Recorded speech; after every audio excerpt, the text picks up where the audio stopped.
कृष्ण, पतंजलि, बुद्ध, महावीर, नागार्जुन, आदिशंकर, गोरखनाथ, कबीर, नानक। ये भारत के आसमान के वो अमर सितारे हैं जिनकी रोशनी हजारों सालों के बाद भी कम नहीं हुई, बल्कि और तेज हो गई। उनके आइडियाज़ और उनके काम ने हमारी लाइफ को जितना साइलेंटली अपग्रेड किया है, ये हम शायद कभी पूरी तरह रियलाइज ही नहीं कर सकते। इन्होंने हमें दिया सोल की साइकोलॉजी, माइंड की क्लैरिटी, एथिक्स का ब्लूप्रिंट और इनर ट्रांसफॉर्मेशन की पूरी साइंस।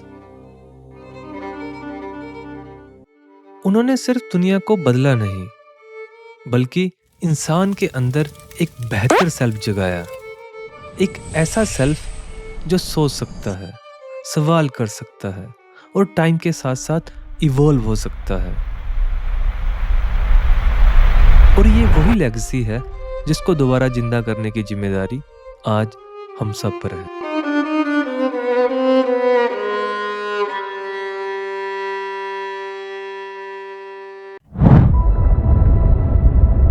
लेकिन एक सच और भी है, एक ऐसा सच जिस पर हम नजर डालना नहीं चाहते। भारत के आसमान में कुछ सितारों की कमी है।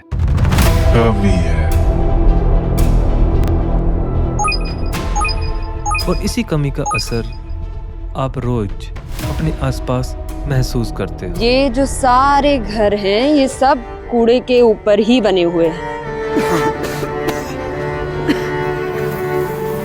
30 people reported dead after a pedestrian bridge collapsed. Happened last night in western India.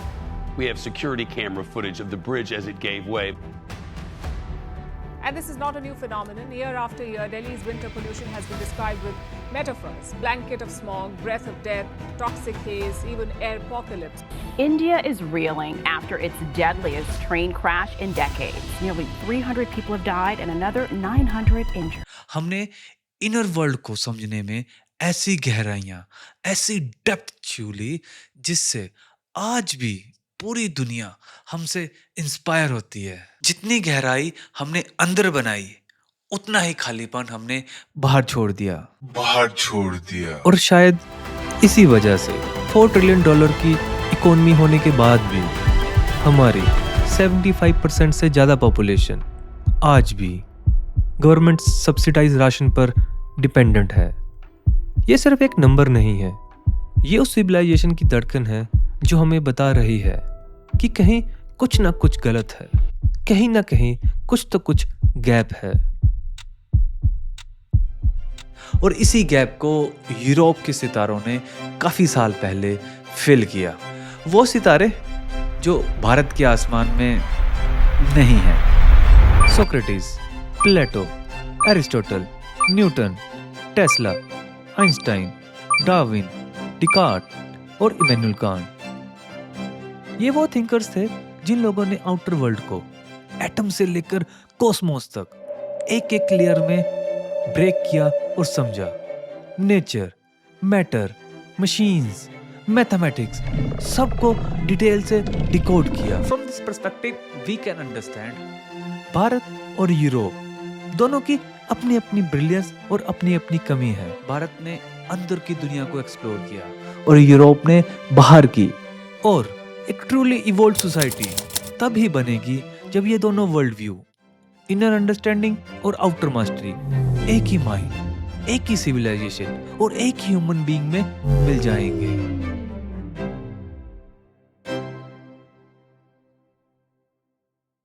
सोचो अगर ये फ्यूजन हो जाए कृष्ण के एथिक्स का न्यूटन के लॉजिक के साथ, पतंजलि की माइंड साइंस का डिकार्ट की रैशनैलिटी के साथ, बुद्धा की कंपैशन का डार्विन की रियलिज्म के साथ,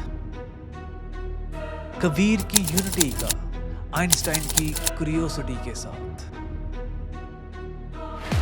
एक ऐसा इंसान जो अंदर से भी बिल्कुल शांत हो और बाहर से अनस्टॉपेबल। ये सिविलाइजेशन अब तक कभी अर्थ पे एग्जिस्ट नहीं हुई, पर अगर हो जाए तो ह्यूमैनिटी का गोल्डन एज स्टार्ट हो जाएगा। और गोल्डन एज तब आएगा जब भारत की विजडम और वेस्ट की साइंस एक ही दिमाग में काम करेगी, और उसी सुपर माइंड, उसी फ्यूजन ऑफ स्टेट का, उसी न्यू कॉग्निटिव स्पीसीज का मैंने नाम रखा है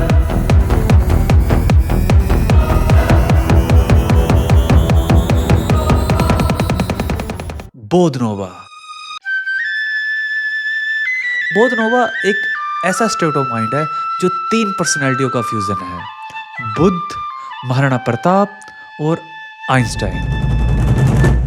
इसमें बुद्ध की इनर अवेयरनेस और कंपैशन है, महाराणा प्रताप की करेज और अनब्रेकेबल विल है, और आइंस्टाइन की क्यूरियोसिटी है। जब ये तीनों फोर्सेस एक ही ब्रेन में एक्टिवेट होती है तो इंसान सिर्फ सक्सेसफुल नहीं होता, वो इवोल्व होता है, वो पावरफुल, पीसफुल, फियरलेस, क्रिएटिव और रैशनल होता है। Believe me, Bodhnova is not a concept, It's a goal. a goal to build that supermind inside you, जहां भारत की डेप्थ और वेस्ट की ब्रिलियंस एक ही हार्ट बीट में धड़कती है। और उसी स्टेट ऑफ माइंड तक पहुंचने में मैं सौरभ ठाकुर 2047 तक 1 मिलियन लोगों की हेल्प करूंगा, ताकि भारत सिर्फ इकोनॉमिकली नहीं, मेंटली भी डेवलप हो। बट अब क्वेश्चन ये है कि बोधनोवा स्टेट ऑफ माइंड तक पहुंचने के लिए पहला स्टेप क्या है?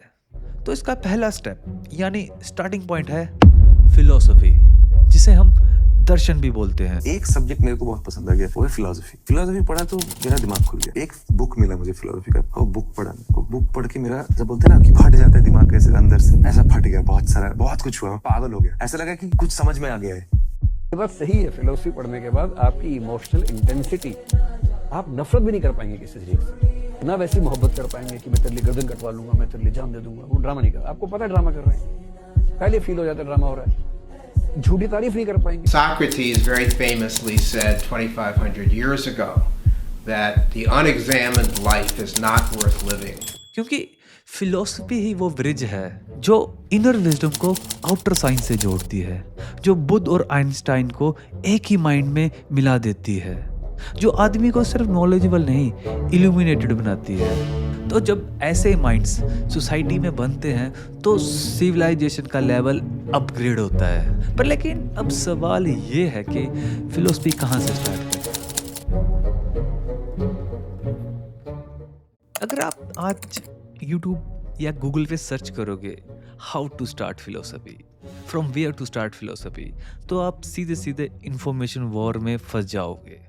आपको समझ ही नहीं आएगा प्लेटो पढ़ूं या फ्रेडरिक नीचे, वेदांत पढ़ूं या सोक्रेटिस या फिर सांख्य।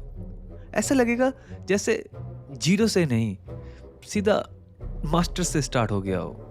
आप कहीं ना कहीं फंस जाओगे और आपको ऐसा लगेगा कि इससे अच्छा है कि मैं फिलोसफी ना ही पढ़ूं। तो फिर असली स्टार्टिंग पॉइंट क्या है? कोई कोर्स नहीं, या कोई किताब नहीं,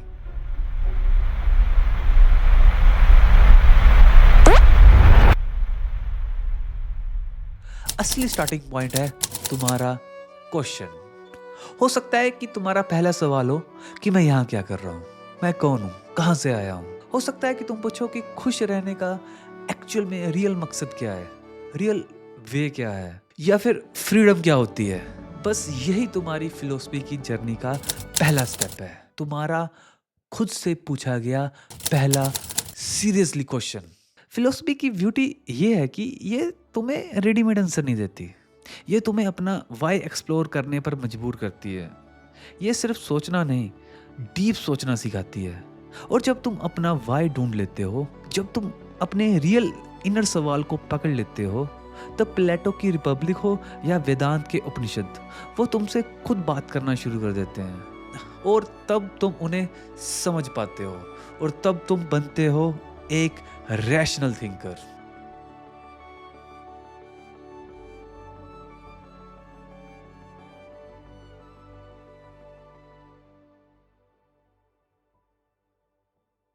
क्या हुआ? अभी भी कंफ्यूज हो? पता नहीं लग रहा कि कहाँ से स्टार्ट करें? यार टेंशन मत लो, मैं हूं ना, आपका दोस्त सौरभ ठाकुर। क्योंकि फिलोसफी एक बहुत ही बड़ा ब्रॉड ओशन है और दिमाग में आखिर क्वेश्चन ये आता है कि मेरे क्वेश्चन का स्टार्टिंग पॉइंट क्या है। कि अगर मान लो कि मेरे दिमाग में ये क्वेश्चन आ गया कि मैं कौन हूँ, पर मुझे पढ़ना कहाँ से स्टार्ट करना पड़ेगा? कहीं से तो पढ़ना पड़ेगा ना। अगर मैं आपको बिल्कुल सिंपल वे में बताऊं तो फिलोसफी की टोटल मेन 6 ब्रांचेस है।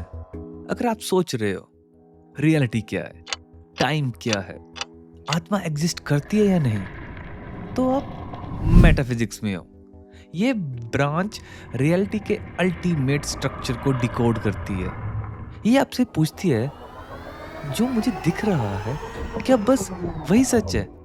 ये आपको सरफेस से उठाकर एग्जिस्टेंस की डेप्थ में ले जाती है। अगर आपको लगता है जो मैं जानता हूं वो सच कैसे है, इंफॉर्मेशन पर ट्रस्ट कैसे करूं, तो आप एपिस्टेमोलॉजी में हो। ये ब्रांच सिखाती है बिलीव मत करो, वेरीफाई करो। ये साइंस, लॉजिक और रैशनैलिटी का बैकबोन बनकर काम करती है। अगर आप पूछते हो सही क्या है, गलत क्या है, बेस्ट डिसीजन कैसे लूं, तो ये एथिक्स है, हमारा मोरल जीपीएस। अगर आप पूछते हो कोई पेंटिंग मास्टरपीस क्यों लगती है, म्यूजिक दिल को हिला क्यों देता है, तो आप एस्थेटिक की दुनिया में हो।